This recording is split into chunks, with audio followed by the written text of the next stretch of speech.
हाय parents, आज के video के लिए मैं बहुत एक्साइटेड हूँ क्योंकि इस वीडियो के साथ हम अपने चैनल पे एक बहुत ही स्पेशल सेक्शन स्टार्ट कर रहे हैं and this section relates to kids health. And in our first video we gonna talk about running nose, persistent cough, dry cough, low grade fever, high grade fever, COVID-19 and what not। ये सारी चीज़ें हमारे बच्चों के साथ होती हैं जब सीज़न चेंज हो रहा होता है। काफ़ी क्वेश्चंस होंगे हमारे दिमाग में and we have somebody very very senior in this field to answer all these questions. He is doctor Haq and he has more than 40 years of experience in this field. He was heading the department of ear, nose, throat in Medical College J&K. I'm sure कोई भी ऐसा element related to ear nose throat ऐसा नहीं होगा जो इतने लंबे career span में उन्होंने नहीं देखा होगा। तो मेरी आपसे रिक्वेस्ट है, आप सारा वीडियो देखिए और कोई भी question related to your child अगर अनआंसर्ड रह जाता है तो कमेंट सेक्शन में उस क्वेश्चन को पूछिए। मेरा प्रॉमिस है आपसे, मैं पर्सनली उस क्वेश्चन का जवाब आपके लिए डॉक्टर हाक से लेके आप तक पहुंचाऊंगी। Now, without wasting much time, let's go and start our conversation with Dr. Haak. A very warm welcome to you, Dr. Haak, on this channel, Parenting Diaries with Preeti. We are so privileged to have you here. A lot of parents, I'm sure, during change of season, have a lot of questions in their mind. काफ़ी बच्चों को, किसी को बुखार हो रहा है, किसी को खांसी हो रही है, किसी को जुकाम है, तो काफ़ी क्वेश्चंस हैं हमारे पास जिनके मैं चाहूँगी कि आप आंसर दें। आई एम श्योर इतने लंबे करियर स्पैन में मैं पेरेंट्स को बोल रही थी कि काफ़ी कोई भी ऐसा एलिमेंट शायद होगा जो आपकी नज़रों से चूक गया होगा। तो मेरा पहला क्वेश्चन आपसे ये है कि जब चेंज ऑफ सीजन होता है तो what is the most common complaint that parents come to you with? देखिए, बिफोर मैं आपको बता दूं कंप्लेंट्स के साथ क्या आते हैं parents, I would like to introduce कि ये ईयर, नोज और थ्रोट, इनको क्लब क्यों किया गया इकट्ठे? दोनों हैं, they are interrelated to each other. आपने देखा होगा अगर कभी जुकाम होता है तो कान भी भारी हो जाते हैं और गला भी खराब हो जाता है। दैट मीन्स कुछ ना कुछ रिलेशन है आपस में तीनों को, जो they are interdependent on each other. तो अगर एक चीज खराब हो जाए तो दूसरे को इफेक्ट कर लेता है, दूसरा खराब कुछ भी हो जाए तो ऐसा कुछ होता है। तो क्या होता है चेंज ऑफ सीजन में, बच्चे जब आ जाते हैं तो पहले तो उनका बॉडी फंक्शन से गर्मी से सर्दी में आ जाते हैं। गर्मी के टाइम पे तो बॉडी मैकेनिज्म तो एक लेवल पे होता है उनका, लेकिन जब भी उनको ठंडा आ जाती है so they have a change of metabolism in their body and as well as change in the environment. The result is they are exposed to more cold. Result is बच्चों खासकर most of the time it is the exposure, जिसको कहते हैं ना, इसको जी हवा लग गई है। जैसे कि वो गर्मी में होते हैं तो एकदम वो ठंड आ जाती है तो उनको body doesn't accept that change. Result is they get allergies and they get these upper respiratory problems. ये बेसिकली ये जनरली ये हो जाता है। बच्चों को क्या होता है कि वो आते हैं जनरली, अब समर में तो वो तो आइसक्रीम खाने के शौकीन हैं, कुछ ठंडी ठंडी चीजें खाते हैं और वही कोशिश करते हैं विंटर में खाने की, और विंटर में उनको कोल्ड से फिर प्रॉब्लम हो जाती है। इसलिए बच्चों को ज्यादा ये जुकाम, खांसी, कभी कभी कानों में दर्द, ऐसी सिम्टम्स से आ जाते हैं। ओके, सो नाउ अब मेरा एक जो बहुत इंपॉर्टेंट क्वेश्चन है वो ये है कि what all should we do कि हमारे बच्चे बीमार ही ना पड़े whenever there is change of season। काफी फैमिलीज में ऐसा होता है कि थोड़ा टेम्परेचर चेंज हुआ नहीं कि बच्चा बीमार पड़ना शुरू हो जाता है। तो क्या ऐसा पॉसिबल है कि बच्चे बीमार ही ना पड़े, और क्या हम ऐसा करें कि वो पड़े ही ना बीमार ताकि उनकी इम्यूनिटी कॉम्प्रोमाइज ना हो? बिल्कुल, इम्यूनिटी की प्रॉब्लम नहीं है। इम्यूनिटी तो खैर होती है बच्चों में, कुछ अपनी इम्यूनिटी होती है, लेकिन क्या होता है कि जहां आप पेरेंट्स को लगता है कि चेंज सीजन हो रहा है तो they must see that their children are covered with proper clothings. जैसे हाफ स्लीव्स पहनते हैं गर्मियों में, और जब लगता है कि सीजन चेंज हो रहा है तो उनको पहले से ही थोड़ा फुल स्लीव्स और अपने बॉडी को उस ठंड से प्रोटेक्ट कर ले जो to which they get expose and they get these problems. That is one of the things. Second thing is क्या होता है कि खासकर बच्चे should not go in crowded places. तो क्या होता है कि एक बच्चा अगर किसी को खांसी जुकाम है तो ड्रॉपलेट इन्फेक्शन से हवा में जैसे आजकल चल रहा है ना वायरस, ये कोविड वायरस, ये कहते हैं मास्क लगा लो। खैर उन दिनों बच्चों को तो खैर यू कांट डू दैट, लेकिन ड्रॉपलेट्स होते हैं हवा में। जब भी किसी क्लास में आया, उनके स्कूल में बच्चे को जुकाम हो, तो दूसरों को भी जाता है because of the coughing droplets. So उस now, बच्चे को अवॉइड करने के लिए।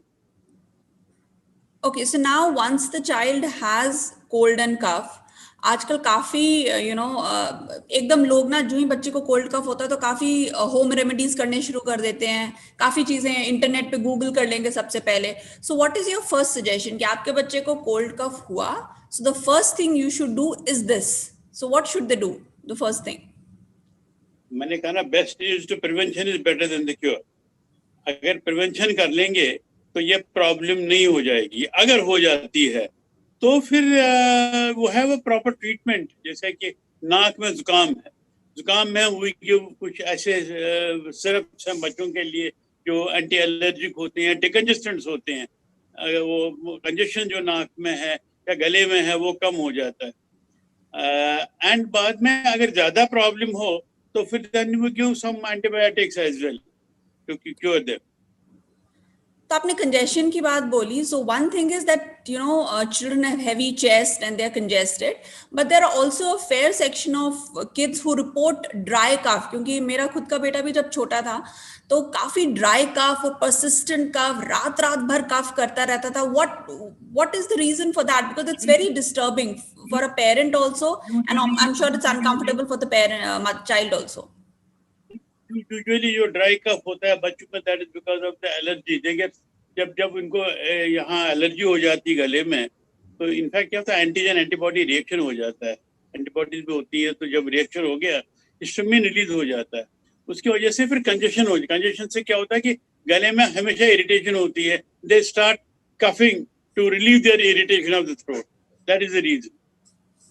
तो हाँ, पेरेंट्स के लिए बड़ी प्रॉब्लम होती है जब ड्राई कफ होती है, तो उनको परेशानी होती है कि बच्चा देखो खांस रहा बहुत। उसमें क्या है कि वो you have to give some cough sedatives आए हैं आजकल, है मार्केट में, जो जिनको जो सिडेट करते हैं कफ को, और साथ में थोड़ा एंटी एलर्जिक देते हैं तो ठीक हो जाता है। एंटीबायोटिक पे नोज भी नहीं आ जाती है, लेकिन अगर ज्यादा इन्फेक्शन हो, बुखार हो खासकर, अगर साथ में बुखार भी हो इस गले खराब के साथ में, तब तो एंटीबायोटिक भी देते हैं।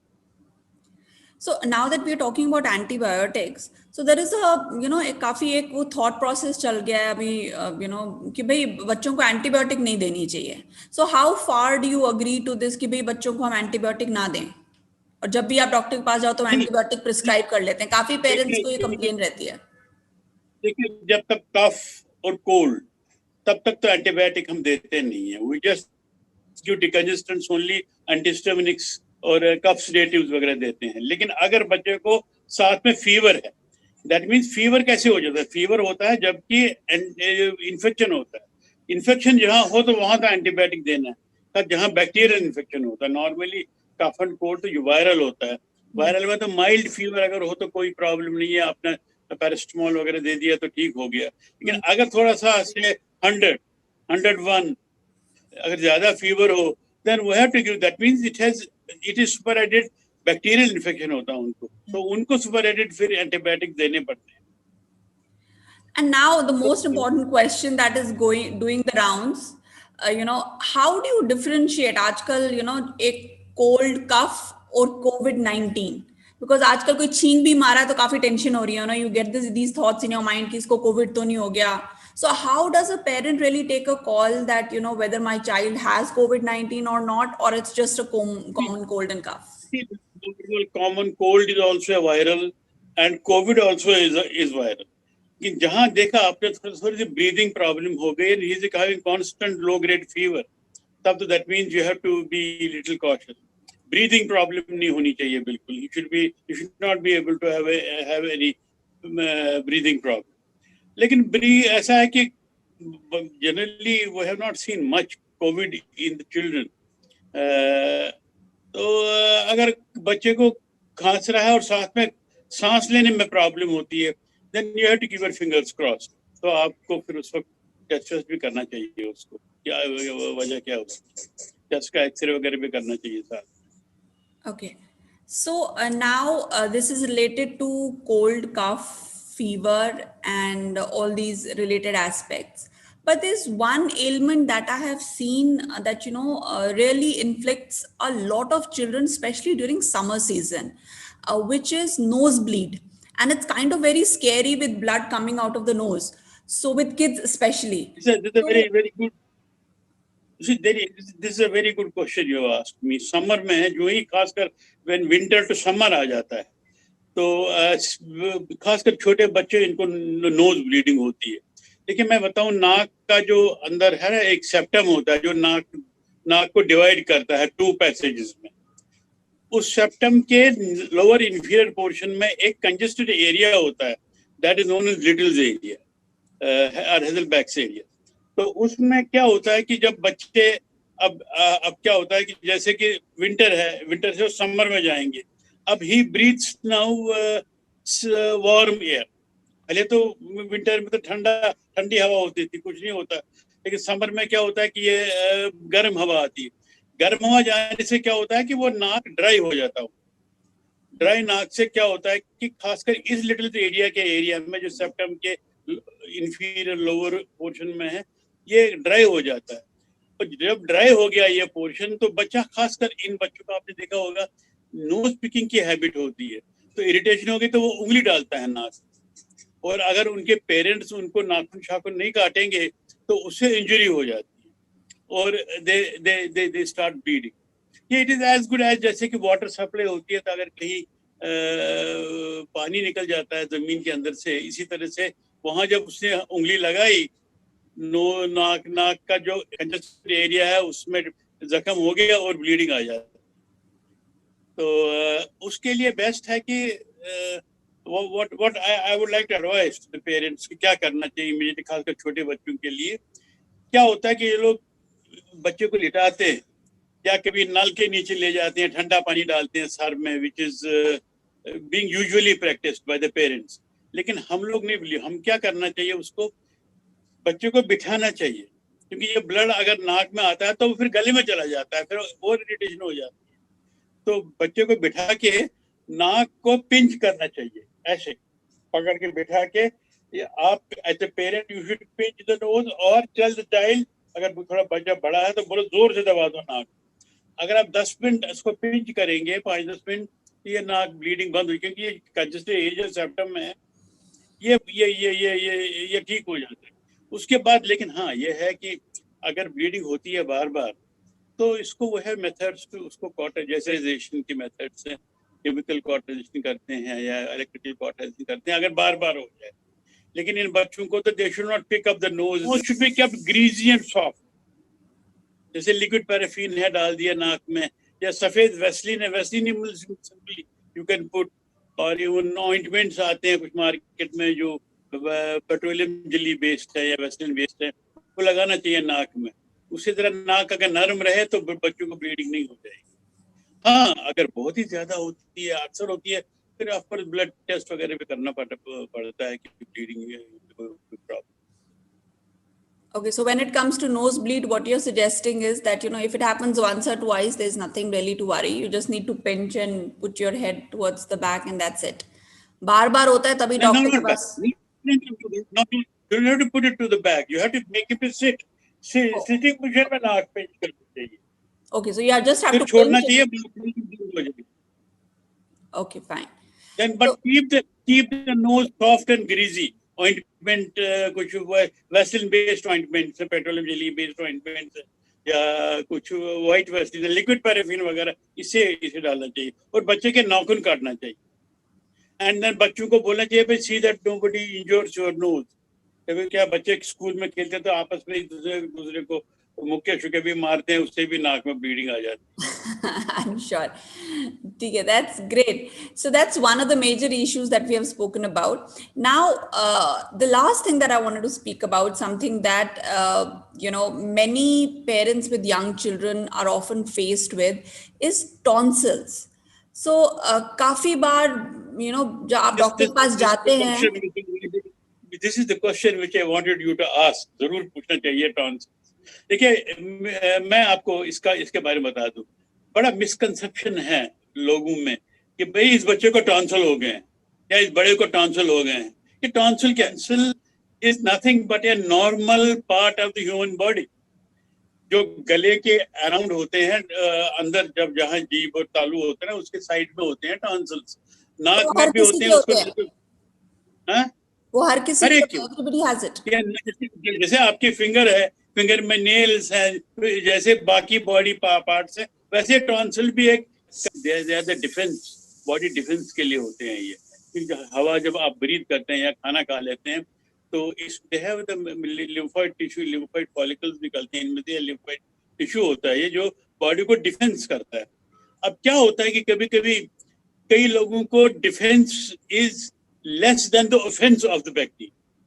जब ऑफेंस ज्यादा हो तो उनको बार बार ये इन्फेक्शन होता है, गले में देखा सफेद हो जाते हैं वहां पर टॉन्सिल की जगह पे, और बुखार हो जाता है, 102-103 बुखार हो जाता है, कहते हैं जिसको टॉन्सिल हो गया है।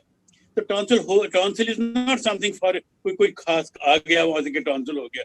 It is a normal part of the body which gets infected every now and then, so infection हो जाता है बार बार। But in उसको many tonsillitis cases, you go to the doctor and they recommend surgery for it, so which is kind of very scary for a young child. वो कहते हैं surgery करनी है. So what are those conditions in which we should consider surgery or probably avoid it to a large extent?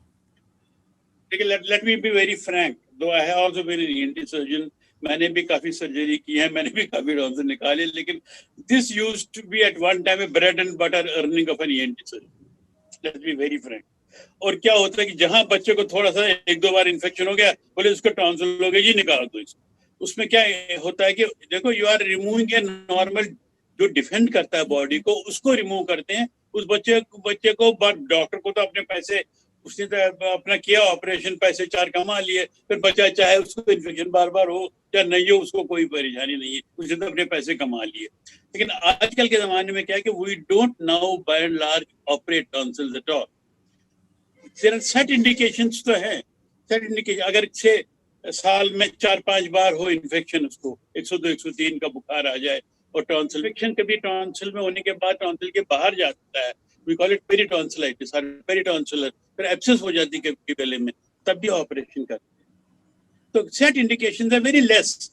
Normally क्या होता है कि ये you should not remove this tonsils because they are the normal defence mechanism of your body.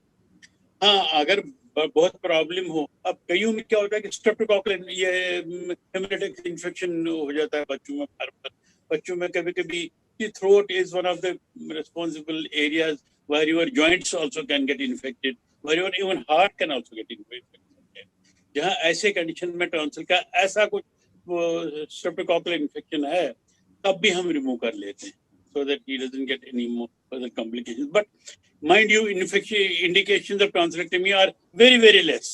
People are misusing. अगर ENT surgeon कोई बोलता है मैं टॉन्सिल निकाल लूंगा, you have right to ask him, sir, why are you removing?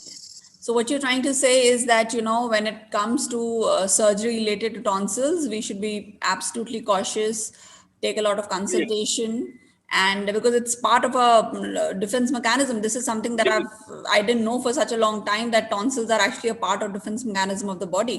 So this is something that is, मेरे को बिल्कुल भी नहीं इस बारे में मालूम था. So I think that's so lots of new things that we have come to know in this conversation that we have had with you, Dr. Haq.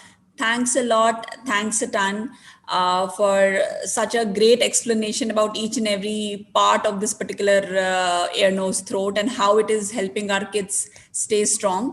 I'm sure a lot of parents will get answers to a lot of their questions. Thanks a ton once again. And it was a privilege to have you on the show. Thank you. Thank you. Thank you. Okay, so that was a wonderful conversation that we had with Dr. Haq.